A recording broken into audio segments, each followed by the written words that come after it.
तमीज से बात करिए, मैं सीनियर हूँ उनका। और अब संदीप भैया छोटे नौकर लग रहे। टोंक विधानसभा क्षेत्र से अजीत सिंह मेहता को फिर से यहाँ का प्रत्याशी बनाया गया है। फिर से हम यूँ कह रहे हैं कि 2013 में वो यहाँ से विधायक बने, 2018 में उनको टिकट दिया गया और बाद में उनका यूनुस खान को टिकट देने के चक्कर में उनका टिकट एन वक्त पे काटा गया। लेकिन एक दशक बाद यानी 2023 में आज भाजपा ने उनको फिर से अपना प्रत्याशी घोषित किया है। अजीत सिंह मेहता हमारे साथ मौजूद हैं बातचीत के लिए। देखिए, आज भाजपा ने फिर आप पे विश्वास जताया है। 10 साल हो गए इस बात को, क्या कहेंगे? पार्टी के राष्ट्रीय नेतृत्व और प्रदेश नेतृत्व मुझे 13 से मुझे प्रत्याशी बनाया और मैं जीतकर जितनी मेरी क्षमता थी उतनी मैंने टोंक विधानसभा की जनता की पूरी विधानसभा को अपना परिवार मानकर सेवा करी है। पार्टी ने मुझे पुनः विश्वास कर 2018 में भी मुझे प्रत्याशी बनाया था। कुछ कारण ऐसे रहे कि कांग्रेस के प्रत्याशी आने के बाद कुछ शीर्ष नेतृत्व ने परिवर्तन करा, दोबारा भी मुझे टिकट दिया था और तीसरी बार भी पार्टी ने मुझे प्रत्याशी बनाया है। ये कार्यकर्ताओं, ये मेरा दम नहीं है, ये भारतीय जनता पार्टी के कार्यकर्ताओं की शक्ति का प्रभाव है, जनता का प्रेम है।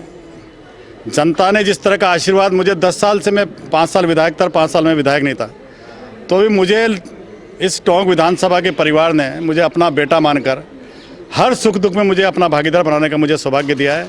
और आज मैं प्रत्याशी बना हूँ तो मेरी जनता को इसका श्रेय देना चाहता हूं कि मैं आज प्रत्याशी बनाऊं तो मैं नहीं बना, इस टोंक विधानसभा की जनता का आशीर्वाद ने मुझे विधायक का प्रत्याशी बनाया। देखिए, 2018 में आपको कड़वा घूंट पीना पड़ा, तो लगता है कि 5 साल बाद वो जो कड़वा घूंट था आज मीठे घूंट में पलटा है। 2018 के अंदर पार्टी ने, जब हम भारतीय जनता पार्टी का कार्यकर्ता अपनी पार्टी को माँ कहता है तो निश्चित पार्टी का निर्णय था, हमने उसको सहज रूप से स्वीकार करा। निश्चित परिणाम हमारे पक्ष में नहीं आए, लेकिन हम सतत प्रक्रिया के तहत पार्टी के लिए काम करते रहे और 2023 में पार्टी ने पुणे में प्रत्याशी बनाया, हम पे विश्वास करा, भरोसा करा है। लोग ऐसा मानते हैं कि कांग्रेस के लोग राष्ट्रीय नेता के रूप में उसको बहुत भारी बड़ा आदमी मानते हैं, लेकिन ये 2023 का चुनाव सामान्य चुनाव नहीं है। वो कोई प्रदेशाध्यक्ष नहीं है, वो कोई मुख्यमंत्री का चेहरा नहीं है। कांग्रेस तय कर चुकी है कि वो चेहरा मुख्यमंत्री का नहीं है। इसलिए तय है कि भारतीय जनता पार्टी का कार्यकर्ता 5 साल के इस वनवास को परिवर्तन करेगा और पुनः उस व्यक्ति को, उस टोंक के स्थानीय व्यक्ति को, अपने बेटे को, अपने परिवार के बालक को निश्चित आशीर्वाद देकर टोंक विधानसभा के अंदर पुनः इस भेदभाव को ख़त्म कर ऐसा व्यक्ति का चयन करने जा रहा है जो जनता के बीच का व्यक्ति हो, परिवार का बेटा हो। इसलिए निश्चित स्थानीय का मुद्दा हमारा महत्वपूर्ण रहने वाला और इस टोंक विधानसभा में ये निश्चित रूप से हमें आशीर्वाद मिलेगा और टोंक विधानसभा में नहीं, टोंक विधानसभा में कमल खिलेगा। कार्यकर्ताओं की शक्ति विजयी होगी, जनता का आशीर्वाद विजयी होगा। मैं तो कुछ नहीं, मैं तो एक मात्र चेहरा हूँ। मुझे निश्चित जनता का आशीर्वाद, जिस तरह का आज प्रत्याशी बनने के बाद जितने कम समय में इस बड़ी संख्या में लोगों ने आकर खुशी का इजहार करा, निश्चित वो मेरी शक्ति का कारण बनेगा। ये मुकाबला तो सचिन पायलट है जो अपने आप में बड़ा भारी नाम माना जाता है। 5 साल उनका भी कार्यकाल लोगों ने देखा है। अब ये मुकाबला काफ़ी नेक टू नेक रहने वाला है, क्या मानते हैं उम्मीद? निश्चित वो राष्ट्रीय नेता के रूप में उनकी अपनी एक पहचान है। कितने बड़े हैं, कितने छोटे हैं, ये तो 2025 तारीख को मतदान के दिन पता पड़ जाएगा। 3 तारीख को परिणाम आएगा, छोटे और बड़े का भेद खत्म हो जाएगा और स्थानीय यहाँ पर जिंदा होगा।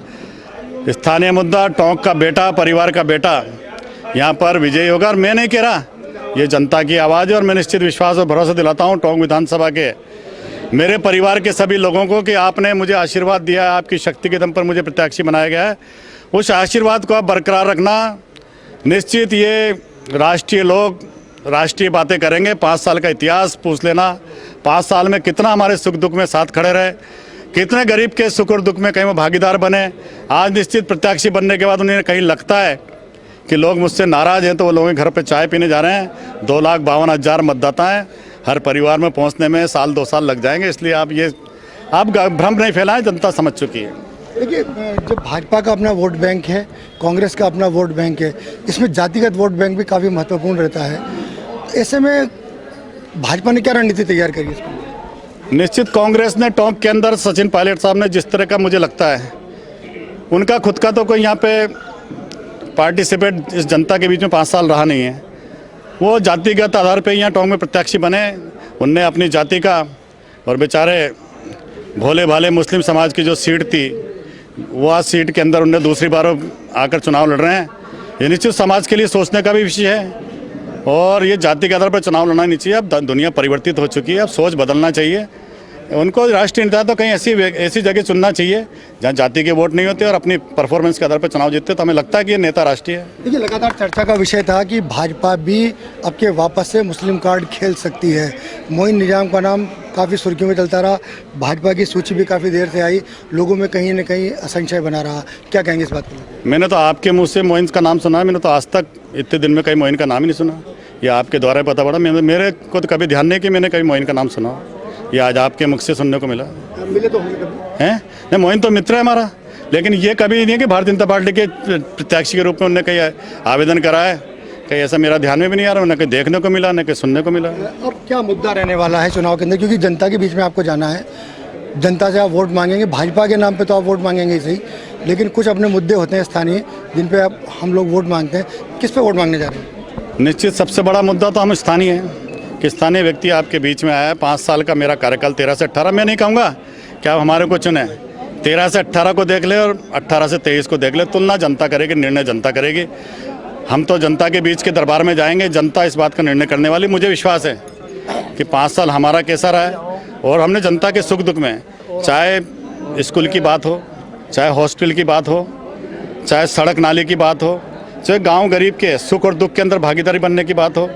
आधी रात को भी कोई कार्यकर्ता कहता है कि हमारा मोटरसाइकिल किसी कांस्टेबल ने पकड़ ली, तो वो तक हमसे अपेक्षा करता है। भाजपा की जुदा जुदा राहें, यहाँ के नेताओं की जुदा जुदा राहें हैं, ये अजीत सिंह मेहता की राह के अंदर कितना रोड़ा बन सकती है? भारतीय जनता पार्टी के कार्यकर्ता, भारतीय जनता पार्टी के सभी लोग, आकांक्षी लोग, टिकट मांगने का अधिकार सबको है। जब हम फार्म भरने के लिए जाने वाले हैं, पूरी पार्टी आपको एक साथ एक मुखी दिखेगी। आकांक्षी सब लोग थे, आवेदन मांगने का सबको अधिकार था। बहन बीना जी हमारे सामने खड़ी हैं, आपने भी आवेदन करा था, लेकिन कार्यकर्ता के नाते आज मुझे बधाई देने आई हैं। और कल आपको सब लोग पार्टी के प्लेटफॉर्म पे एक साथ मजबूती से खड़े। 54,000 से ज़्यादा जीत का दावा किया, आपका आंकड़ा क्या कहता है? देखो साहब, मैं राष्ट्रीय नहीं हूँ, मैं तो लोकल स्टॉक की विधानसभा का बेटा हूँ, स्थानीय व्यक्ति हूँ। मैं झूठे वादे नहीं कर सकता, झूठी दिलासा नहीं दे सकता। मैं इतना बड़ा आदमी नहीं हूँ, मैं तो लोकल आदमी हूँ। जनता तय करेगी कि मेरा परिणाम क्या होने वाला है। तो ये थे टोंक से भाजपा के प्रत्याशी अजीत सिंह मेहता, जिनका ये कहना था कि उनका जो चुनाव है वो पूरा स्थानीयता के मुद्दे पर आधारित रहने वाला है। वो यहाँ के बेटे हैं और इसी आधार पे वो सचिन पायलट को चुनौती देने जा रहे हैं। राजस्थान तक के लिए टोंक से मैं मनोज तिवारी।